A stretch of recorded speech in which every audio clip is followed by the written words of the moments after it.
मैं भारत को भारतीयता की मान्यता के आधार पर फिर से खड़ा करना चाहता हूं, उस काम में लगा हूं। और मैं शायद आपको मालूम नहीं है कि माधुरी दीक्षित की या हेमा मालिनी या कोई भी फिल्मी हीरोइन लक्ष्य से नहीं नहाती, साबुन से नहीं नहाती। तो आप पूछेंगे मुझको कैसे मालूम?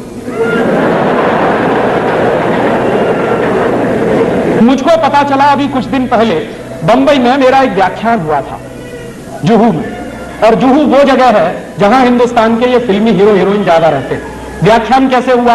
एक कोई फिल्मी हीरो है, उनका नाम है धर्मेंद्र। उन्होंने मेरे व्याख्यान के कैसेट सुने, मेरे व्याख्यान के कुछ 10 कैसेट निकले हैं, तो उन्होंने सुने और उन्होंने तुरंत फोन किया कि मैं राजीव दीक्षित से बात करना चाहता हूं। मैंने कहा मैं बोल रहा हूं।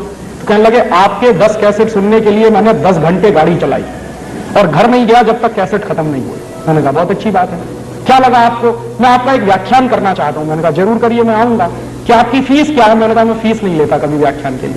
कहने लगा अच्छा फिर तो मुझे खुशी है, आप आइए। मैंने कहा जरूर आऊंगा, एक ही शर्त है कि जितने फिल्मी हीरो हीरोइन है उनको सबको बुलाइए ज्यादा से ज्यादा। तो उन्होंने कहा मैं कोशिश करता हूं। तो क्या हुआ, उनका एक बंगला है लोनावाला में, पूना और बंबई के बीच में, वहां उन्होंने व्याख्यान रखा। मैं गया, ज्यादा लोग तो नहीं आए, कुछ 25-30 लोग आए थे। उनके बीच में मीटिंग हुई, बातचीत हुई, बहुत सारे सवाल पूछे।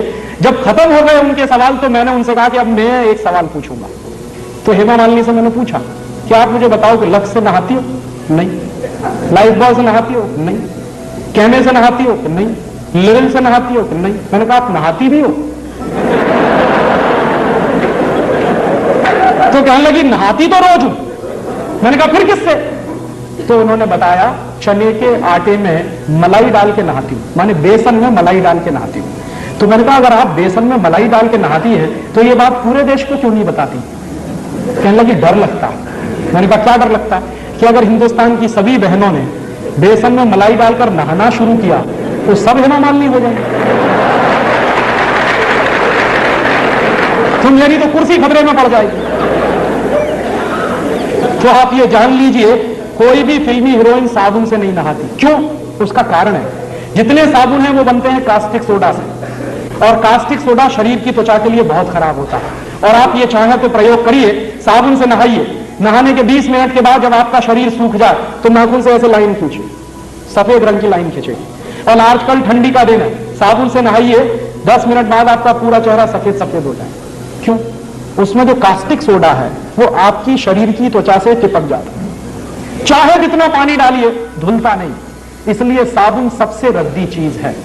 तब आप पूछेंगे बेस्ट क्वालिटी क्या है? बेस्ट क्वालिटी है मुल्तानी मिट्टी। मिलती है अभी भी इस देश में, खरीद लाइए बाजार से। क्या करें उसका?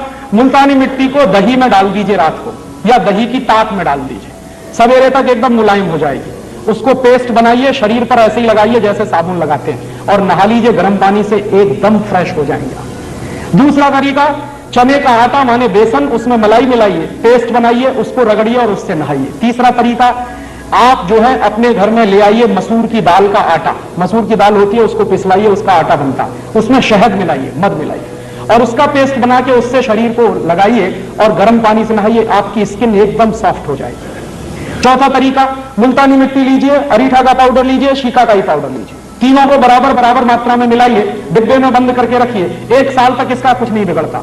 नहाने के 20 मिनट पहले 1 चम्मच पाउडर 1 गिलास पानी में डाल दीजिए और उस पानी से पहले शरीर के बाल धो लीजिए, आपके बाल टूटना बंद हो जाएंगे। और फिर उसी पानी से शरीर से नहा लीजिए, आप कोई साबुन लगाने की कभी जरूरत ही महसूस नहीं होगी। और आपको मैं बताऊं सबसे अच्छा, आपके यहां अकोला में गाय के गोबर से एक साबुन बनता है, और गाय के गोबर से जो साबुन बनता है, पिछली बार मैं आया था यहां से खरीद के ले गया था और मैंने मेरे सब दोस्तों को बांटा, मैं भी नहाता हूं। मैं आपको सच बताऊं कि उस साबुन से नहाने के 10 मिनट के बाद शरीर में से खुशबू निकलती। फिर एक दिन मैंने पुराने कुछ ग्रंथ खोजे तो मुझे पता चला कि हिंदुस्तान में जब यज्ञ किया जाता था तो किसी भी राजा को यज्ञ करने से पहले गोबर से स्नान करना जरूरी होता था। भगवान राम ने भी यही किया था। जब भगवान राम ने यज्ञ किया तो गोबर से स्नान किया था, तब यज्ञ करने के लिए बैठ पाए थे। तो शास्त्रों में इसका वर्णन है और गोबर से स्नान करना बहुत ऊंची बात है। आपके घर में अगर देसी गाय है तो उसके गोबर से आप सीधे स्नान कर सकते हैं, नहीं है तो आपके अकोला में बनता है इतना अच्छा साबुन, और अगर आप वो खरीदेंगे तो पैसा कहां जाएगा? अकोला का पैसा यही रहने वाला। और वो साबुन यहां के किसी गौशाला में बनता तो आपका दिया गया पैसा जाएगा कहां? गौशाला में जाने वाले। उस गौशाला को चलाने वाले कुछ भाइयों को रोजगार मिलेगा।